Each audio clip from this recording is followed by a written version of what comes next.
13 November কার্যক্রম নিষিদ্ধ আওয়ামী লীগ যখন থেকে লকডাউন কর্মসূচি ঘোষণা করে তারপর থেকে বাসে আগুন, ককটেল বিস্ফোরণ, শিক্ষা প্রতিষ্ঠানের বাসগুলোতে আগুন কিংবা শিক্ষা প্রতিষ্ঠানে ককটেল বিস্ফোরণ এমন ঘটনা ঘটছে।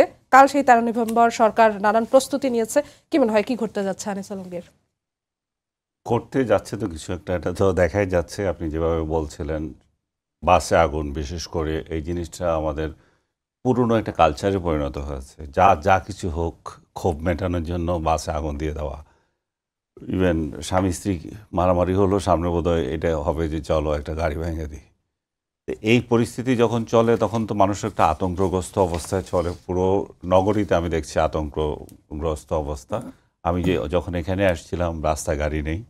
তো এই যে শিক্ষা প্রতিষ্ঠানগুলো বন্ধ হয়ে গেছে এবং তারা অনলাইনে ক্লাস করছে অনেকে, তো সব জায়গায় একটা স্থবিরতা আছে। এই স্থবিরতা আপনি যেভাবে বলছিলেন নিষিদ্ধ ঘোষিত আওয়ামী লীগের, আমি বলবো যে পলাতক কিছু নেতা বাইরে থেকে এই কর্মসূচি দিয়েছে। দেশে তো কেউ নাই তারা।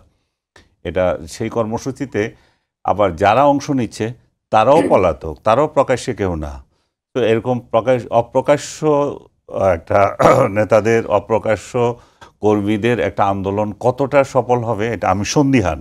কিন্তু এটা বলা যায় যে সরকার একটা কাঁপুনি ধরিয়ে দিয়েছে এটাতেও, যে সরকার যে প্রস্তুতি নিয়েছে, যেভাবে রিয়্যাক্ট করছে, যেভাবে আওয়ামী লীগ করছে গত কয়দিন ধরে, উপদেষ্টা থেকে শুরু করে অন্যান্য ব্যক্তিরা, এবং প্রায় 8 লক্ষের উপরে আইনশৃঙ্খলা রক্ষাকারী বাহিনী এখানে নিয়োজিত করেছে সরকার। এটাকে কিভাবে বারবার বলছে আমরা এটা প্রতিরোধ করবো, আওয়ামী লীগের এই শক্তি নাই যে তারা রাস্তায় দাঁড়াতে পারবে।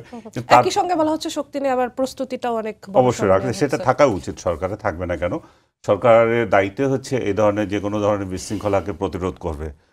দুঃখিত যে আমরা এগুলো অতীতও দেখেছি, কিন্তু যেটা অ্যাট্রোসিটির এটা দমন করতে গিয়ে যদি আবার এমন অবস্থা আমি তৈরি করি যেটা জুলাইতে হয়েছিল, তাতে আবার সরকারও আবার বেকায়দায় পড়ে যায়, তাদেরও আবার বদনাম হয় যে আপনি এভাবে করলেন কেন, এভাবে মারলেন কেন। তো সেই জায়গায় আমি মনে করি যে দুই পক্ষেরই একটা সহনশীলতা দেখাবে। সবচেয়ে বড় কথা হচ্ছে মানুষের জীবনকে তারা যাতে মূল্য দেয়। মানুষের, আমাদের এখানে যে লোক বেশি ক্ষেত্রে আমরা দেখি দাঁড়ায় যে মানুষের জীবনের কোনো মূল্য নাই। যে লোকগুলো মারা যাচ্ছে, মনে করেন ইতিমধ্যে মারা গেছে 2-1 জন, এগুলোর জানি কোনো এর আত্মীয় স্বজন কে আছে, কোনো কোথাও কিছু পাবে না, যে ওর জন্য কেউ কিছু বলবে না, একটা বিবৃতিও পর্যন্ত নাই। তো মানুষের জীবনটা এদের কাছে খুব তুচ্ছ মনে হয়, এবং তাদের রাজনৈতিক চাওয়া পাওয়ার জন্য, তাদের গেইনের জন্য এই লাশের সংখ্যা আবার কত হয়, গাড়ি কতটুকু পড়ে, আগুন নৈরাজ্য কতটুকু হয়, সেগুলোকে দিয়ে আবার পরিমাপ হয় যে এই আন্দোলন কতটা সফল হয়েছে।